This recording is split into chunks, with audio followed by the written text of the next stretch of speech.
السلام علیکم ورحمۃ اللہ وبرکاتہ۔ الحمد للہ رب العالمین، والصلاة والسلام على سید الانبیاء واشرف المرسلین وعلى آلہ واصحابہ اجمعین، اما بعد فاعوذ باللہ من الشیطان الرجیم، بسم اللہ الرحمن الرحیم۔ قال الله تبارك وتعالى في شأن حبيبه إن الله وملائكته يصلون على النبي يا أيها الذين آمنوا صلوا عليه وسلموا تسليما اللهم صل على سيدنا وشفيعنا وحبيبنا ونبينا ومولانا محمد وعلى آل سيدنا ومولانا محمد النبي الأمي الذي قرنت البركة بذاته ومحياه وتعطرت العوالم بطيب ذكره ورياه۔ محترم بزرگوں اور میرے دوستو، اللہ تبارک و تعالیٰ کا فضل ہے، کرم ہے کہ اس نے ہم سبوں کو پیارے آقا جناب محمد رسول اللہ صلی اللہ علیہ وسلم کی مبارک امت میں پیدا فرمایا، اور اللہ تبارک و تعالیٰ نے ہم سب کو اللہ والوں سے نسبتیں اور صحبتیں بھی عطا فرمایا، اور آج دین کی کچھ باتیں سننے اور سنانے کا موقع اللہ تبارک و تعالیٰ نے عطا فرمایا، الحمدللہ۔ میرے دوستو، جب سے دنیا بنی ہے اس وقت سے لے کر آج تک اگر دنیا میں کسی کو کچھ مقام ملا ہے، اگر دنیا میں کسی کو کچھ مرتبہ ملا ہے، اگر دنیا میں کوئی اللہ کا نیک بندہ بنا ہے، اللہ کا ولی بنا ہے، تو یہ صرف اور صرف اچھی صحبت کی وجہ سے اس کو وہ مقام اور وہ مرتبہ ملا ہے۔ بغیر صحبت کے اور بغیر سنگت کے نہ کوئی آج تک دنیا میں اللہ کا نیک بندہ بنا ہے، نہ بن سکے گا قیامت تک۔ اگر اللہ کا نیک بندہ اور مقرب بندہ بننا ہے تو سب سے پہلی شرط یہ ہے کہ آپ ایک اچھی صحبت میں جا کے بیٹھنا، اچھے لوگوں کے پاس جا کے بیٹھنا۔ جب اللہ کے نیک بندوں کے پاس جا کے بیٹھیں گے اور ان کی صحبت اختیار کریں گے تو ان کی صحبت کا اثر آپ پہ بھی ہوگا اور آپ کو بھی اللہ اپنے نیک بندوں میں شامل کر لے گا۔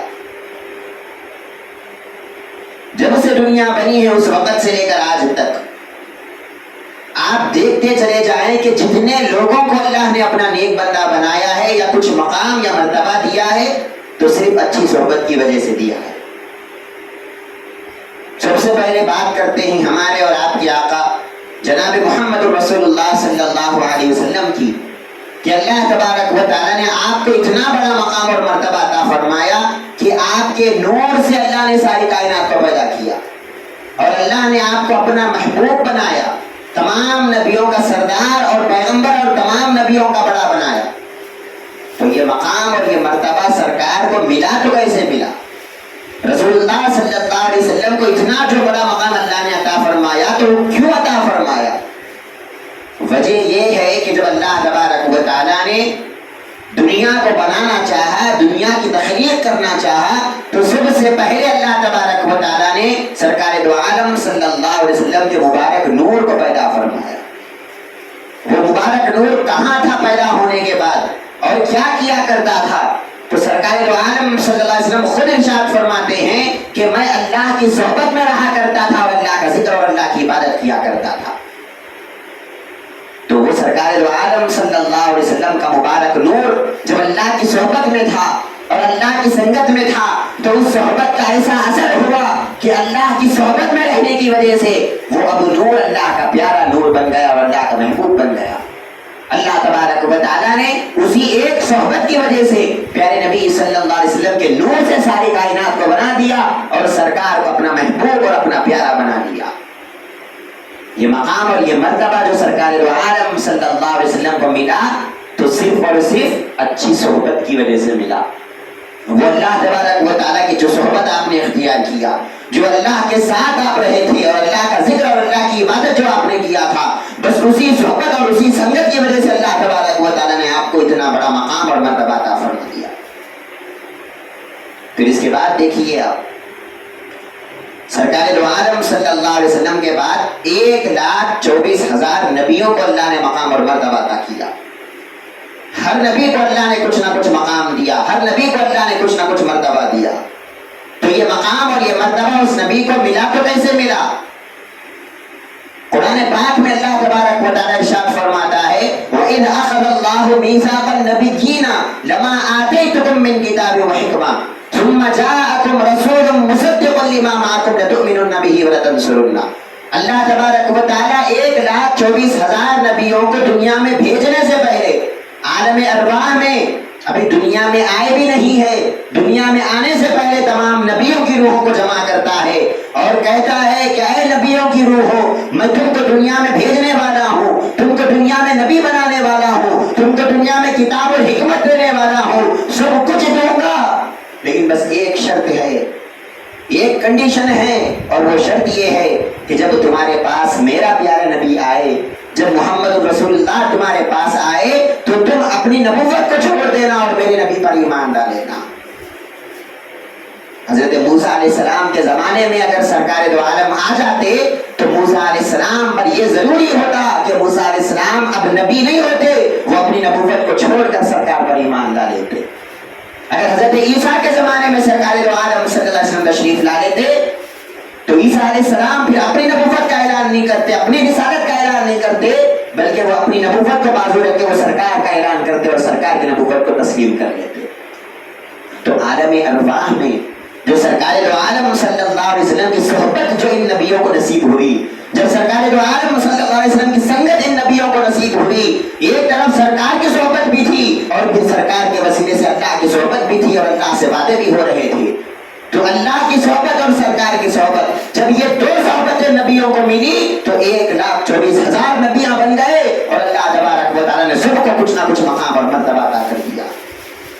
تو یہ مقام اور مرتبہ کیسے ملا نبیوں کو؟ اچھی صحبت کی وجہ سے ملا. ایک تو اللہ کی صحبت تھی اور دوسرا پیارے نبی صلی اللہ علیہ وسلم کی صحبت تھی. اسی لیے آپ غور کیجئے, جب معراج میں سرکار دو عالم صلی اللہ علیہ وسلم مسجد اقصیٰ کو تشریف لے جاتے ہیں, تمام انبیاء وہاں پر موجود ہے, لیکن امامت کون کراتا ہے؟ تمام نبیوں کو نماز کون کراتا ہے؟ سرکار دو عالم صلی اللہ علیہ وسلم آگے بڑھتے ہیں اور نماز پڑھاتے ہیں اور تمام نبیوں کو یہ بتا رہے ہیں کہ دیکھو میں آیا تو سب سے آخر میں ہوں, لیکن تم سب کو جو نبوت ملی ہے وہ میرے صدقے سے ملی ہے, تم سب کو جو مقام ملا ہے وہ میری وجہ سے ملا ہے, لہٰذا اب میں کسی کے پیچھے نماز نہیں پڑھوں گا, میں نماز پڑھاؤں گا, تم سب میرے پیچھے نماز پڑھو گے. مسجد اقصیٰ میں جب سرکار نے نماز ادا کر دیا تو نماز پڑھنے کے بعد ہر نبی نے ممبر پر چڑھ کر خطبہ دیا. سب سے پہلے حضرت آدم علیہ السلام ممبر پر چڑھتے ہیں اور خطبہ دیتے ہیں, کہتے ہیں اے لوگوں, اے نبیوں کی جماعت, میں اللہ کا سب سے پہلا انسان ہوں جو اللہ نے پیدا کیا دنیا میں, میں سب سے پہلا انسان ہوں جس کو اللہ نے اپنے ہاتھوں سے پیدا کیا, میرے اندر اللہ نے اپنی روح کو پھونکا, اللہ تبارک و تعالیٰ نے فرشتوں سے مجھے سجدہ کیا کرایا, اپنا اپنا مقام اور مرتبہ حضرت آدم علیہ السلام بیان کرتے ہیں. تو جب حضرت آدم علیہ السلام کا خطبہ ختم ہو گیا اس کے بعد پھر ایک اور نبی چڑھتے ہیں, وہ اپنا مقام بیان کرتے ہیں. جب ان کا ختم ہو گیا تو ایک اور نبی چڑھتے ہیں, ان کا مقام بیان کرتے ہیں. ایک ایک کر کے ہر نبی ممبر پر چڑھتا ہے, اپنا اپنا مقام اور مرتبہ بیان کرتا ہے اور بیٹھ جاتا ہے. آخر میں سرکار دو عالم صلی اللہ علیہ وسلم ممبر پر چڑھتے ہیں اور کہتے ہیں کہ اے نبیوں, تم نے جو اپنا مقام اور مرتبہ بیان کیا بے شک وہ سچا ہے, اللہ نے تم کو وہ مقام اور مرتبہ دیا ہے, لیکن سن لو انا سید ولد آدم یوم القیامہ, کہ اللہ نے مجھے کیا مقام دیا, تم سب پر اللہ نے مجھے بڑا بنایا, مجھے حاکم بنایا. تم سب کو اللہ نے بڑا مقام دیا, لیکن سب سے بڑا اللہ نے مجھے مقام اور مرتبہ عطا کیا. یہ کس وجہ سے ہے؟ یہ اللہ کی صحبت کی وجہ سے پیارے نبی کا مقام ملا, اور پیارے نبی کی صحبت کی وجہ سے نبیوں کو اللہ نے یہ مقام اور مرتبہ عطا کیا. تو میں کیا بتا رہا تھا آپ کو؟ اچھی صحبت. اس کے بعد آپ دیکھیے سرکار دو عالم صلی اللہ علیہ وسلم کے جو صحابہ ہیں, صحابہ کی تعداد بھی کم سے کم 1,24,000 ہے. جتنے نبیاں ہیں اتنے صحابہ ہیں. 1,24,000 صحابہ, اور ہر صحابی کا ایک مقام ہے, ایک مرتبہ ہے. حضرت ابوبکر صدیق کا ایک مقام ہے. تمام نبیوں کے بعد سب سے بڑا مقام اگر کسی کا ہے تو حضرت ابوبکر صدیق کا ہے. اس کے بعد حضرت عمر فاروق کا مقام ہے, حضرت عثمان غنی کا مقام ہے, حضرت علی المرتضیٰ کا مقام ہے. یہ مقام اور یہ مرتبہ صحابہ کو ملا تو کیسے ملا؟ صرف ان کی نمازوں کی وجہ سے اللہ نے یہ مقام نہیں دیا, صرف ان کے روزوں کو دے کر اللہ نے یہ مقام نہیں دیا, صرف ان کے دینداری کو دے کر اللہ نے یہ مقام نہیں دیا. اللہ تبارک و تعالیٰ جب قرآن پاک میں صحابہ کا تعارف کرا رہا ہے, صحابہ کا انٹروڈکشن کرا رہا ہے, تو کس انداز میں کرا رہا ہے وہ قابل غور ہے. اللہ تبارک و تعالیٰ کہتا ہے کہ دیکھو سرکار کے صحابہ کون ہیں, سرکار کے صحابہ کون ہیں. سرکار کے صحابہ کا انٹروڈکشن جب کرا رہا ہے تو اللہ یہ نہیں کہہ رہا ہے کہ میرے صحابہ سرکار کے وہ ہیں جو نمازیں ادا کرتے ہیں, وہ بھی بولا ایک جگہ پر, لیکن جب تعارف کرا رہا ہے تو نمازوں کی وجہ سے تعارف نہیں کرا رہا ہے. یہ نہیں کہتا ہے کہ دیکھو رسول اللہ کے صحابہ وہ ہیں جو روزے رکھتے ہیں, رسول اللہ صلی اللہ علیہ وسلم کے صحابہ وہ ہیں جو دین پر چلتے ہیں. بے شک وہ دیندار تھے, لیکن اللہ جب تعارف کراتا ہے تو ان چیزوں سے نہیں کراتا ہے, بلکہ فرمایا محمد الرسول اللہ والذین معہ. اللہ تبارک و تعالیٰ ارشاد فرماتا ہے کہ محمد صلی اللہ علیہ وسلم اللہ کے رسول ہیں. والذین معہ, مع عربی میں کہتے ہیں ساتھ رہنے کو. اللہ تبارک و تعالیٰ فرماتا ہے یہ صحابہ کون ہیں معلوم تم کو؟ یہ صحابہ وہ ہیں جو رسول اللہ کی صحبت میں رہتے ہیں اور ان کے ساتھ ساتھ رہتے ہیں. ان کے ساتھ رہنے کی وجہ سے ہم نے صحابہ کو مقام اور مرتبہ عطا کر دیا. آپ دیکھیے اب قیامت تک بڑے بڑے نبیاں, بڑے بڑے ولیاء آئیں گے اللہ تبارک و تعالیٰ کے, اور قیامت تک بڑے بڑے اولیاء پیدا ہوتے رہیں گے اللہ تبارک و تعالیٰ کے, بڑے بڑے نمازیاں پیدا ہوتے رہیں گے. لیکن ہر نمازی اور ہر ولی کتنے بھی بڑے مقام پر پہنچ جاؤ, صحابی کے قدم کے دھول کے برابر بھی وہ پہنچ نہیں سکتا. یہ مقام اور یہ مرتبہ صحابہ کو ملا تو عبادت کی وجہ سے نہیں ملا, رسول اللہ کی صحبت اور سنگت کی وجہ سے ملا. تو میں آپ کو کیا بتا رہا ہوں, اچھی صحبت, رسول اللہ صلی اللہ علیہ وسلم کو بھی اچھی صحبت کی وجہ سے اللہ نے مقام دیا, تمام نبیوں کو اچھی صحبت کی وجہ سے مقام دیا, اور صحابہ کو بھی اللہ تبارک و تعالیٰ نے اچھی صحبت اور اچھی سنگت کی وجہ سے مقام اور مرتبے سے نوازا. اس کے بعد آپ دیکھیے جتنے اللہ والے دنیا میں آئے ہیں, سب سے بڑے ولی پیران پیر غوث اعظم عبد القادر جیلانی رضی اللہ عنہ ہے. آپ کو کیا مقام اللہ نے عطا کیا. گزشتہ 2-3 جمعوں سے ہم سن رہے ہیں آپ کا مقام کیا ہے, آپ کا مرتبہ کیا ہے. تمام ولیوں کے آپ سردار ہیں. یہ مقام اور یہ مرتبہ سیدنا غوث اعظم کو ملا تو کیسے ملا؟ سیدنا غوث اعظم رضی اللہ عنہ خود ارشاد فرما رہے ہیں کہ جب رسول اللہ صلی اللہ علیہ وسلم معراج میں تشریف لے گئے تو رسول اللہ صلی اللہ علیہ وسلم جب مسجد اقصیٰ کو گئے, نمازیں ادا کیے, وہاں سے آسمانوں پر جانے کے لیے کچھ نہ کچھ ذریعہ تو ہونا, کچھ نہ کچھ سبب ہونا, کچھ نہ کچھ سواری کا انتظام ہونا جس کی وجہ سے وہ آسمانوں پر تشریف لے جائیں. اللہ تبارک و تعالیٰ وہاں پر ایک مقدس ہستی کو بھیجتا ہے. وہ مقدس ہستی تشریف لاتے ہیں اور کہتے ہیں یا رسول اللہ صلی اللہ علیہ وسلم آپ میرے کھاندوں پر اپنا قدم رکھیے, میں آپ کو سواری کا انتظام کروں گا, آپ کے لیے میں سواری کا کام کروں گا, اور آپ کا جو بھی جہاں تک آپ کو پہنچنا ہے پہنچا دوں گا. سرکار دو عالم صلی اللہ علیہ وسلم اس مقدس ہستی کے کھاندے پر اپنا قدم رکھتے ہیں. وہ مقدس ہستی سرکار کی خدمت کرتی ہے اور سرکار کی سواری کا کام کرتی ہے, اور سرکار کو جہاں تک پہنچانا ہے پہنچا دیتی ہے. سرکار پوچھتے ہیں کہ تم کون ہو, تم کون ہو, تم نے میری خدمت کیا ہے, میرے لیے تم نے اپنا کھاندہ پیش کیا ہے, تم کون ہو؟